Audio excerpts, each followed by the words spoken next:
புயல் வந்து எப்போயுமே வெப்பமான கடல் பகுதியில் தான் அதிகம் உருவாகுது. கடலோட டெம்பரேச்சர் வந்து 27 டிகிரி செல்சியஸுக்கு மேலே போகும்போது கடலோட மேல் பகுதி சூடாகி மேலே போயிடுது. மேலே போகிறனால மேகங்கள் உருவாகுது. கடல் அடிமட்டத்தில் உள்ள காற்று எப்போயுமே அழுத்தம் வந்து கம்மியாக இருக்கும். இதனால் லோ ப்ரெஷர் ஏற்படுது. இந்த லோ ப்ரெஷர் உருவாகிறனால இது உள்ள காற்று வந்து மேலேயும் கீழேயும் அடிக்கடி போயிட்டு வர்றதுனால சுழற்சி முறை ஏற்படுது. இந்த சுழற்சி முறையோட ப்ராசஸ் வந்து நடந்துகிட்டே இருக்கும். இந்த ப்ராசஸ் வந்து 65 km/h எப்போ தாண்டுதோ அப்போ வந்து புயலாக உருமாறிடுது. அதிகமான புயல் வந்துமே நம்ம வங்கக்கடலில் தான் அதிகமான புயல் வந்து உருவாகுது. 3 பக்கம் நிலத்தால் சூழப்பட்ட ஒரு கடல் பகுதி தான் வங்கக்கடல்.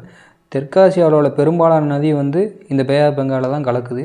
இதனாலேயே பே ஆஃப் பெங்காலோட டெம்பரேச்சர் எப்போயுமே அதிகமாக இருக்கும்.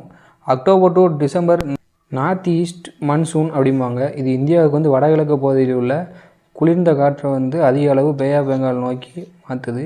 இதனால்